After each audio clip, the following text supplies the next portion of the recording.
What's up, guys? It's Dakota Fisherman here, and of course I want to kind of go over a couple of things in regards to attacking as well as, well, basically Coliseum. So, where to begin? Alright, so, it's kind of an interesting subject, right? Because obviously some people, and although I know some people out there are still kind of curious about it, but like, so, when it comes to Coliseum heroes, and obviously even in attacking, the long-awaited question that has always been asked is, why is it exactly should I pick, say Rose Knight over Stormbox, or why should I be using, Goblin when I could be using Rose Knight, or something akin to that, right? And then the easy answer to this, right, is going to be dependent on what you're doing. So, like, for example, all right, so let's say I don't know, I'll find some random castle out here. Really doesn't matter so much as to who exactly, but, so, let's say I decide I want to go and attack somebody, all right? The first question you need to ask yourself is, are you an infantry, range, or cavalry main? Right? What is your gear going to be reflecting? And are you trying to send infantry cav, range cav, or some version of that, right? So as soon as you've determined if you're sending like a mix set, meaning you're sending 3 types at once, 2 types at once, 1 site, whatever, right? All right, at this point you pretty much max out whatever you can as much as you can. Now, like in the case of Death Knight, is Death Knight really helpful here? Not really, because obviously when it comes to stat bonuses, we always want attack, then HP, then defense. We don't really care too much about one or the other. But what you'll notice is, like in the case of this, right, 25 and 20, it helps, to have 20% into 3 stats all at the same time. But compare that to like something like Cavalry, where I'm getting 10% more. The question then becomes, all right, so which is better? Well, the obvious answer is if you're somebody that's just going Cavalry, then yeah, you're going to want this. This makes a hell of a lot more sense. All right, now, the next thing that is on the menu is, okay, well then the next question that usually gets asked is, all right, so let's say now this hero is, cavalry, right? But let's say I'm sending range units. Okay, so I'll just pick some range at random here. And obviously, yeah, I know I picked Trickster. We'll get into the reason why here in a second. So, all right, now in this case, right, you've got 4 range. Now, what is Trickster adding in this? Squad attack. That's it. That's all you're using. That's all you're adding. That's it. You're not adding any bonuses to the stats here. Is that good? Obviously not.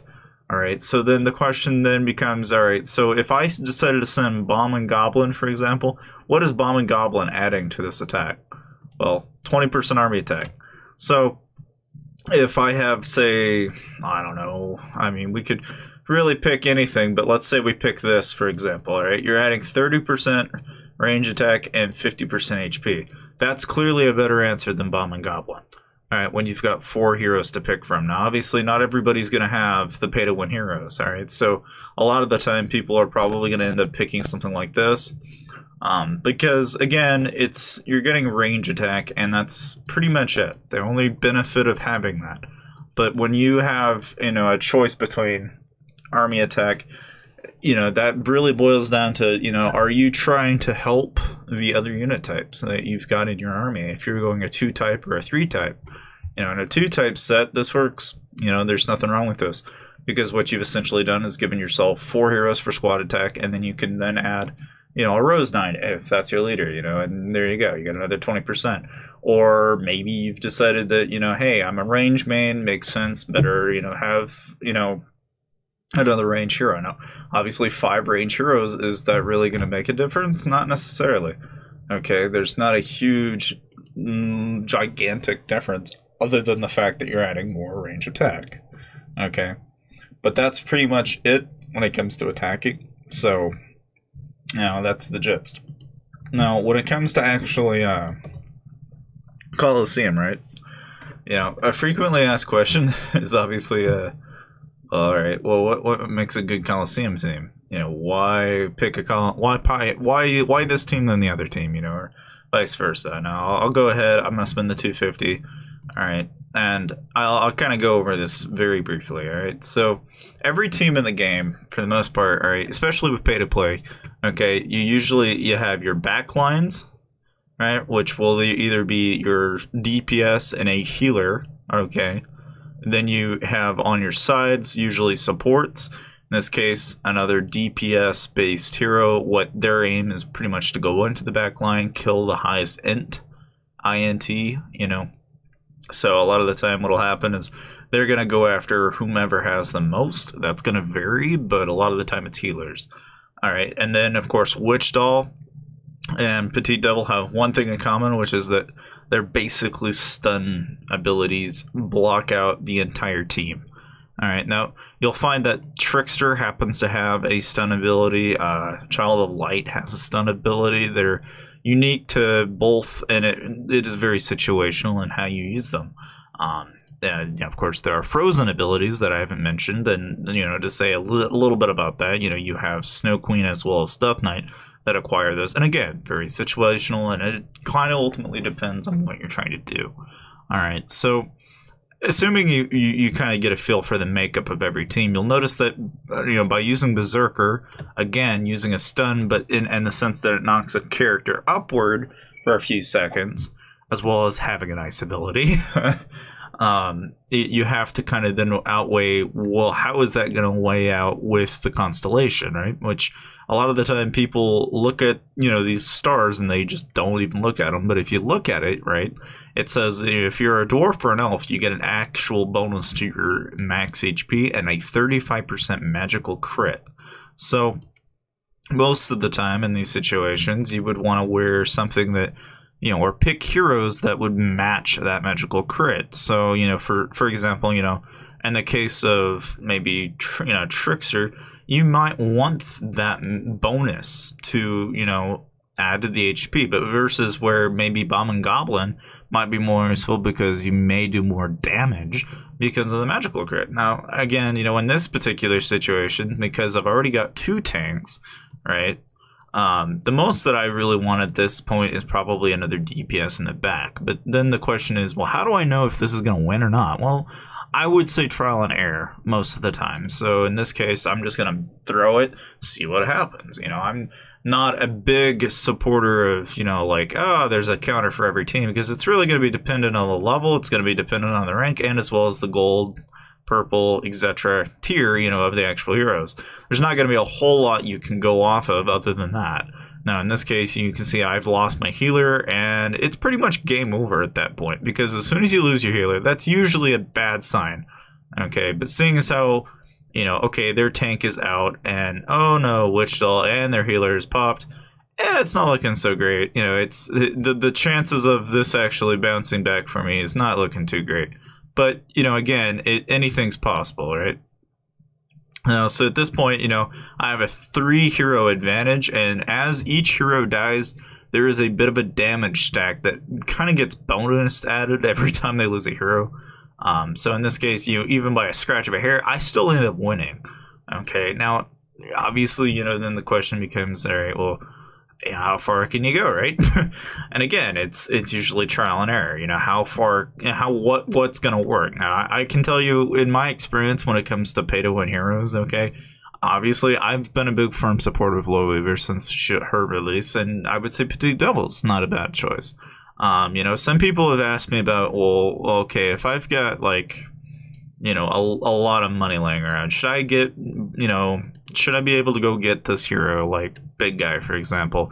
I would say starting out it makes sense, but down the road, if you've been playing the game for a while, he's not terribly helpful. I mean, yeah, he's a tank. He's one of the best tanks in the game, but for the vast majority of players in this game, at a certain point, you have to ask yourself, really, what is more important to you?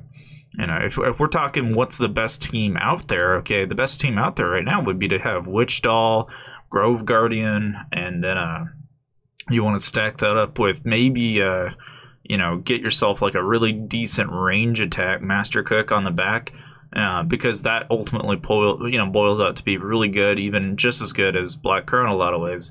All right, and maxing that together with a team like this, I mean, that's fantastic. I've seen people that have absolutely dominated. But even then, the question then becomes, well, how do I... some people always ask me this, and it's like, look, if you really want to know a decent team, go to the very start of the Coliseum and look what people are using. I mean, like I was telling you earlier, this is a really common team that I see a lot of people using, and I don't see very many people failing. Like, you get to the very top with Berserker, Witch Dog, Grove Guardian, and Lore Weaver plus Rose Knight mix, it just doesn't fail. Like, it does really well. But I've just seen as many people that can get away with not using one, but two healer-based, attacking, backline types of heroes. Like, there's absolutely nothing wrong with that, And of course, there are also teams out there that will make use of the big guy for a tank, and then go crazy ham with a Petite Devil with a Grove Guardian combo, and there's nothing wrong with that. All right, but whether or not it's good for you is really up to a lot of things. In this case, again, it's a questionable thing to kind of go, well, all right, should I strike twice? Knowing full well that there's still going to be some complications here. Yeah, sure, but again, you'd be surprised when it comes to Coliseum teams.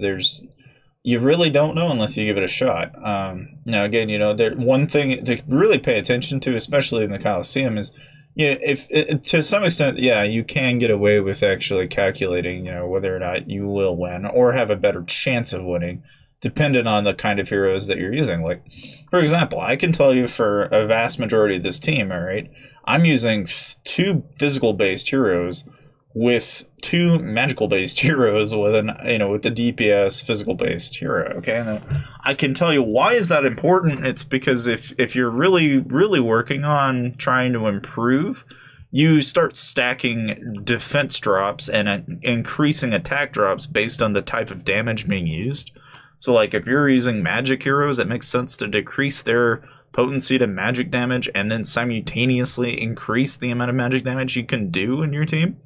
Again, and there's other variations to this. I've seen, like in this case, by using Petite Devil, who has probably one of the best stun abilities in this game.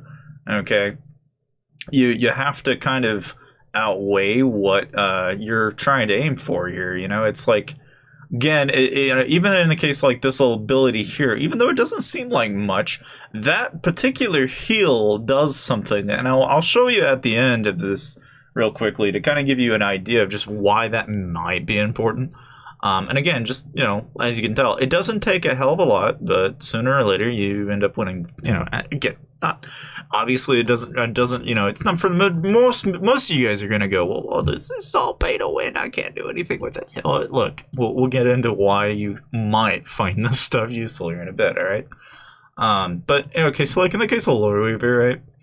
All right, yeah, obviously, when it comes to bonuses, it really comes in handy to know their attributes. All right, now, as I was telling you earlier, intelligence is incredibly handy to have because, again, if you click, you'll see exactly why that might be important. All right, because the higher the intelligence, the more attack and defense, the magic crit. Yeah, obviously. Anyway, but again, these are things that if you sit down and look at this data here for every hero you have, and to some extent, you can very quickly pick out what heroes are better than others. Okay. Now, granted, one of the things that I was trying to discuss with you earlier is with the hero skill Phantom Castle, right? Her ultimate seems pretty great, seeing as how she heals everybody, but it's a 20% reduction in damage when it's used. So that is pretty useful for a 6 second bonus, right? Because the only other hero in the game that's, pretty well known for that, is a 20% reduction in damage. Now, mind you, right, this is damage, as in all damage, right? Whereas, in the case of, Lore Weaver, right, you can see that it's saying damage taken. A little different, but it's still pretty much the same thing. It's just, think of it kind of like, a different and weird terminology, all right? Because you'll notice that a lot of the time, in the case of like Tracker, for example, right, damage, direct damage, it's not, oh, it's magic damage, or oh, it's physical-based damage. No, it's damage as in direct damage. Again, just a tiny detail with the Coliseum, but just something to keep in mind. But, of course, without further ado, though, I hope you guys found this somewhat useful. course, like the video and, well, comment below if you have any more questions. And, of course, if you have anything more or want to know, just let me know in the comment section. And thank you guys for watching. I'll see you guys next time.